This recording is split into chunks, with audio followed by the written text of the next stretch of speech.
قرآن پاک میں جو سب سے زیادہ مضمون بیان کیا گیا ہے وہ کیا ہے؟ توحید کا۔ توحید جس دن ہماری درست ہوگی اس دن آپ یہ سمجھ لیجئے کہ ہماری کامیابی کا راستہ شروع ہو جائے گا۔ جس دن توحید کامل ہوئی اسی دن سے ہم لوگ اللہ کے راستے پر چل پڑیں گے، اور اللہ کے راستے پر چلنے والے جو ہیں تو کبھی ہارتے نہیں، نہ کبھی ہارے ہیں نہ کبھی ہاریں گے۔ دوسرا مضمون کیا ہے؟ آخرت کا۔ آخرت ایک ایسی چیز ہے اگر اس کا یقین ختم کر دیا جائے دلوں سے اور اس کا انکار کر لیا جائے کہ آخرت کوئی چیز نہیں ہے، تو پھر دنیا میں بھی کوئی چیز اچھی اور بری نہیں ہے۔ جس کی لاٹھی ہے اس کی بھینس ہے، وہی اچھائی ہے۔ جس کے پاس طاقت ہے جو وہ بولے گا وہی صحیح ہوگا۔ جس کے پاس حکومت ہے، جس کے پاس پیسے ہوں، جس کے پاس دبدبہ ہو، تو جو وہ کہہ دے گا کہ یہ اچھا ہے وہی اچھا ہوگا، جس کو کہہ دے گا کہ یہ برا ہے وہی برا ہوگا۔ آپ دیکھیے فرعون ایک آدمی تھا نا، ایک آدمی تھا، اور فرعون کے ملک کے جو لوگ تھے وہ بھی آدمی تھے، لیکن وہ سارے آدمی فرعون کو سجدہ کیوں کرتے تھے؟ فرعون کو سجدہ کیوں کرتے تھے؟ اس لیے کہ فرعون کے پاس طاقت تھی، اس لیے کہ فرعون کے پاس حکومت تھی، اس لیے کہ فرعون جو ہے وہ ان کو روزی دیتا تھا۔ لیکن آپ حقیقت پہ غور کیجئے گا تو ان میں سے کوئی بات نہیں تھی۔ فرعون کے پاس جو طاقت تھی وہ اس کے فوجیوں سے تھی نا، اور فوجی بھی اس کو سجدہ کرتے تھے، فوجی بھی اس کی عبادت کرتے تھے، تو طاقت کہاں تھی پھر؟ جن سے طاقت تھی وہ بھی اس کو سجدہ کرتے تھے، تو اس کا مطلب یہ تھا کہ ان کے پاس ایک گمراہی تھی۔ اس گمراہی کی وجہ سے وہ فرعون کی پوجا کرتے تھے۔ اگر ان کو ہوش آ جاتا تو یہ اتنے آدمی مل کر کے، لاکھوں آدمی مل کر کے ایک آدمی کی پوجا نہیں کرتے۔ آپ سمجھ رہے ہیں میری بات؟ لاکھوں آدمی کسی ملک میں رہ رہے ہوں اور ایک آدمی یہ کہتا ہو کہ میں تمہیں روزی دیتا ہوں، اور وہ لاکھوں آدمی مان جاتے ہوں، یہ ان آدمیوں کی گمراہی تھی نا، حقیقت تو نہیں تھی۔ وہ آدمی یہ سمجھتے تھے کہ میں اس بادشاہ کے سامنے مجبور ہوں، بے بس ہوں، یہ مجھے مار دے گا، یہ مجھے کاٹ دے گا، یہ مجھے جلا وطن کر دے گا، پتہ نہیں کیا کیا کر دے گا۔ تو سارے آدمی مل کر کے یہ سمجھتے تھے کہ ساری طاقت اس آدمی کے پاس ہے، جبکہ ساری طاقت ان آدمیوں کے پاس تھی۔ وہ سارے آدمی ملتے تو طاقت ان کے پاس تھی، اس ایک آدمی کے پاس کیا طاقت تھی؟ کچھ نہیں تھا، لیکن سارے آدمیوں کو اس نے گمراہ کر رکھا تھا۔ اس نے بتا رکھا تھا کہ طاقت میرے پاس ہے۔ اس نے کہہ رکھا تھا، غلہ اگاتے تھے وہیں مصر کے لوگ اپنے اپنے کھیتوں میں، فرعون کہیں جاتا تھا کھیتی کرنے؟ تو کسان کھیتی اگاتے تھے، اور جو غلہ اگتا تھا وہ لا کر کے فرعون کے خزانے میں جمع کرتے تھے۔ اس کے بعد فرعون ان کو تقسیم کرتا تھا، پھر کہتا تھا کہ تم کو روزی ہم دیتے ہیں، پھر یہ کہتا تھا کہ روزی تم کو ہم دیتے ہیں۔ تو اب آپ اندازہ کر سکتے ہیں نا کہ یہ اتنے انسانوں کی گمراہی تھی۔ مشرکین مکہ جو تھے ان کے درمیان جب نبی کریم صلی اللہ علیہ وسلم نے لوگوں کو ایک اللہ کی طرف بلایا اور آخرت کی طرف بلایا، تو جو مشرکین مکہ تھے انہوں نے مان لیا۔ پہلے مرحلے میں نہیں نہ مانا، انہوں نے کہا کہ ہم زیادہ ہیں، ہم طاقتور ہیں، ہم تمہیں روزی دیتے ہیں، ہم تمہیں کھلاتے ہیں، ہم تمہیں پلاتے ہیں، ہم تمہاری جان لے لیں گے، تم کو مار دیں گے، قتل کر دیں گے، پتہ نہیں کیا کیا انہوں نے کر ڈالا۔ لیکن ان کی ان سب باتوں کا کوئی اثر ان دو چار مسلمانوں نے نہیں لیا۔ ان کو یقین دلا دیا گیا، ان دو چار کو، کہ تمہاری روزی اللہ کے ہاتھ میں ہے، وہ دے گا تو کھا لینا، نہ دے گا تو کسی مخلوق کے سامنے مت ہاتھ پھیلانا۔ ان کو یہ یقین دلا دیا گیا کہ تمہاری جان جو ہے وہ اللہ کے قبضے میں ہے، ان مخلوق کے قبضے میں تمہاری جان نہیں ہے۔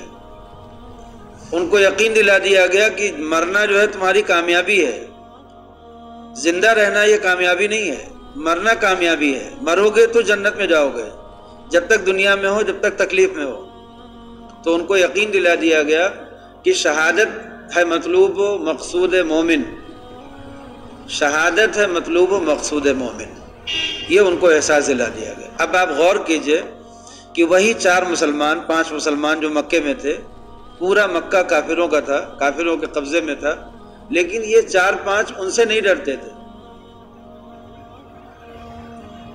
کم لوگ زیادہ سے نہیں ڈر رہے تھے، اور وہاں فرعون کے ملک میں زیادہ لوگ ڈر رہے تھے ایک کم سے، اور وہ کم بھی کیا تھا؟ ایک آدمی تھا۔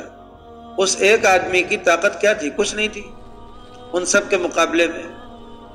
تو آپ غور کیجئے کہ ہم 20 کروڑ ہیں اور ہم ڈرتے ہیں۔ کس سے ڈرتے ہیں؟ ایک وہمی ڈر ہے، حقیقی ڈر نہیں ہے، ایک وہمی ڈر ہے کہ ایسا ہو جائے گا۔ ایک امید مانتے ہیں، اور وہ امید بھی ایک وہمی امید ہے کہ ہمیں یہ مل جائے گا۔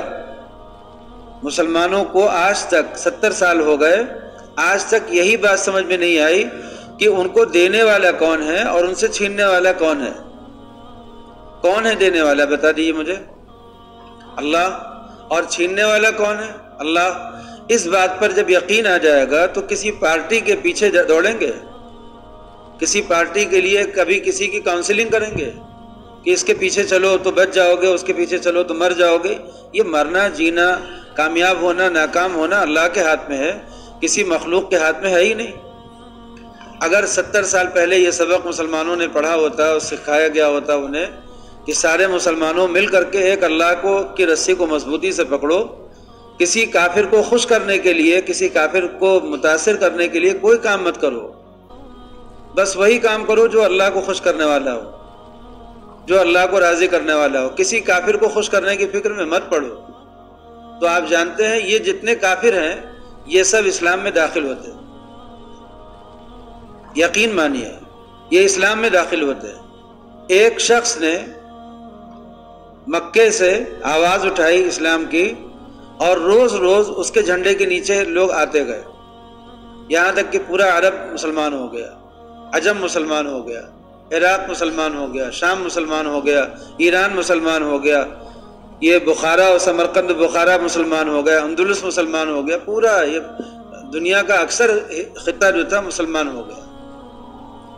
اس لیے کہ اس نے صرف لوگوں کو یہی سکھایا، وہ بھی تنہ تنہا تھا، وہ بھی جن لوگوں کے بیچ میں تھا وہ سارے انسان مل کر کے انکار کر دیتے اس کی بات کا تو کچھ نہیں ہوتا، لیکن اس نے انسانوں کو یہ بتایا کہ طاقتور بنو، کمزور مت بنو۔ انسان طاقتور کب ہوتا ہے؟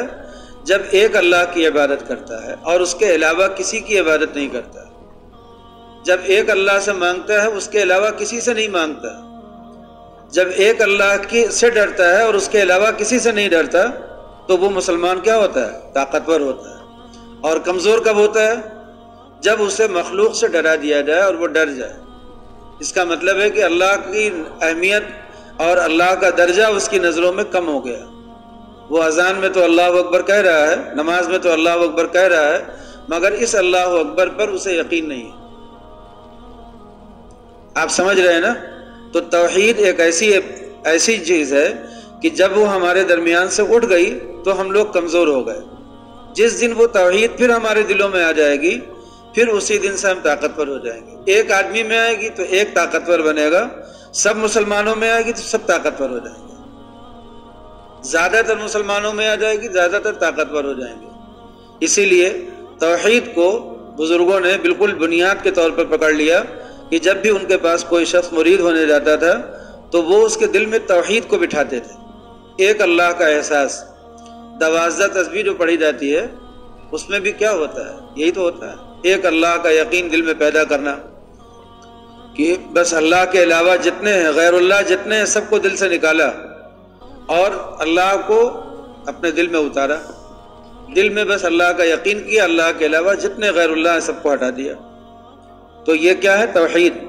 توحید کے معنی یہ ہے کہ اللہ کی ذات میں کسی کو شریک مت ٹھہرائے، کہ ایک اللہ کے علاوہ دوسرا بھی کوئی اللہ ہو سکتا ہے، تیسرا بھی اللہ ہو سکتا ہے، ایسا نہیں۔ ایک ہی ذات ہے پوری کائنات میں جو اللہ ہے۔ اس ذات کی جو صفات ہیں، جیسے وہ ساری باتوں کی خبر رکھتا ہے، جیسے وہ ہر چیز پر قدرت رکھتا ہے، جیسے وہ ہر چیز کو دیکھتا ہے، جیسے وہ ہر جگہ موجود ہے، جیسے وہ رحمان ہے، جیسے وہ رحیم ہے، یہ صفات جو اللہ کی ہیں، یہ 99 صفات صفاتی نام ہے نا اللہ کے، تو ان سے جو صفات نکلتی ہیں، ان صفات میں سے کوئی صفت ایسی نہیں ہے جس میں کوئی اس کا شریک ہو۔ وہ تمام صفات میں تنہا اور یکتا ہے۔ اللہ کی ذات میں بھی کوئی شریک نہیں اور صفات میں بھی کوئی نہیں۔ ایسا نہیں ہے کہ اللہ رحمان ہے اور کوئی اور بھی رحمان ہو سکتا ہے، اللہ رحیم ہے اور کوئی اور بھی رحیم ہو سکتا ہے، اللہ رب العالمین ہے تو کوئی اور بھی رب العالمین ہو سکتا ہے، ایسا بالکل نہیں ہے۔ تو اللہ کی ان تمام صفات میں کوئی شریک نہیں ہے۔ اور قیامت کے دن کا تو تنہا مالک ہے بالکل، یعنی قیامت کے دن میں تو ظاہری پردے بھی ہٹ جاتے ہیں۔ یہاں پہ تو کسی کو بادشاہ بنا دیا جاتا ہے، کسی کو حاکم بنا دیا جاتا ہے، کسی کو امیر، کسی کو محکوم، یہ سب بناتے رہتے ہیں، پردے ہوتے ہیں، فرشتے مقرر ہیں، یہاں پر تو نظام ایک بنا ہوا ہے۔ لیکن قیامت میں تو تنہا مالک ہے، مالک یوم الدین، تو تمام صفات میں اس کا کوئی شریک نہیں ہے، تنہا وہ تمام صفات میں ہے۔ اس کو آپ سمجھنا چاہیے۔ تو ایک صفت کو سمجھیے، رب العالمین کے معنی کیا ہے؟ تمام جہانوں کا پالنے والا۔ اس کا مطلب کیا ہے؟ رب کے معنی کیا ہوتا ہے اس کو سمجھیے۔ رب کے معنی ہوتے ہیں مخلوق کو پیدا کرنے کے بعد اس کی پیدائش سے لے کر کے اس کی موت تک اس کی جتنی ضروریات ہیں، اس کو پیدائش اور موت کے بجائے ایسے کہیے کہ ابتدا سے انتہا تک ہر مخلوق کی جو ابتدا ہے جہاں سے وہ شروع ہو رہی ہے اور جو اس کی انتہا ہے جہاں پر جا کر کے وہ ختم ہو رہی ہے، تو اس ابتدا سے انتہا تک اس کی تمام ضروریات کو پورا کرنے والا اور اس کو پال پوس کر کے وہاں تک پہنچانے والا اور پھر اس پر فنا طاری کرنے والا رب العالمین میں ابتدا سے لے کر کے انتہا تک ہر مخلوق کو پہنچانے کا کام، اس کی تمام ضروریات کی پورا کرنے کے ساتھ، یہ کیا ہے؟ رب کہتے ہیں اس کو۔ رب کے اندر رحمان بھی چھپا ہوا ہے، رب کے اندر علیم بھی چھپا ہوا ہے، خبیر بھی، ساری صفات چھپی ہوئی ہیں۔ اس لیے کہ جب تک کسی شخص کو، کسی ذات کو تمام مخلوق کی خبر نہ ہو، وہ ان کی خبرگیری کرے گا کیسے؟ ان کی حاجت روائی کرے گا کیسے؟ قدرت نہ ہو تو کیسے کرے گا؟ تو تمام ضروریات پوری کرنے والا جو ہوگا اس کی مخلوق کی، وہ کیا کہلائے گا؟ رب العالمین کہلاتا ہے۔ رب العالمین میں تمام صفتیں چھپی ہوئی ہیں۔ پیدا کرنا یہ اللہ کا کام ہے، یہ بھی رب کا کام ہے، رب میں آ گیا۔ موت دینا اللہ کا کام ہے، یہ بھی آ گیا رب میں۔ اور روزی دینا رازق اللہ ہے، یہ بھی رب میں آ گیا۔ اور بیماری دینا اور شفا دینا یہ بھی رب میں آ گیا۔ رب کے اندر تمام صفات شامل ہیں۔ اسی لیے الحمدللہ رب العالمین میں اللہ کا نام لینے کے بعد اس کی جو سب سے بڑی صفت ہے وہ ہے رب العالمین۔ اگر اس دنیا میں جو مخلوق پائی جاتی ہے، انسانوں کے علاوہ جتنی اور ساری مخلوق ہیں، ان سب کو پیدا کر کے ان کی انتہا تک پہنچانے کا کام تو اللہ کا ہے ہی، اس کو کوئی نہیں کر سکتا نا۔ لیکن اس دنیا کے باہر جو سارے عالم ہیں، ان سارے عالموں میں جتنی مخلوق ہے ان سب کو پیدا کر کے ان کی انتہا تک پہنچانے کا کام اللہ کے علاوہ کون کر سکتا ہے؟ کوئی نہیں کر سکتا۔ تو رب العالمین میں کوئی اور شریک ہے؟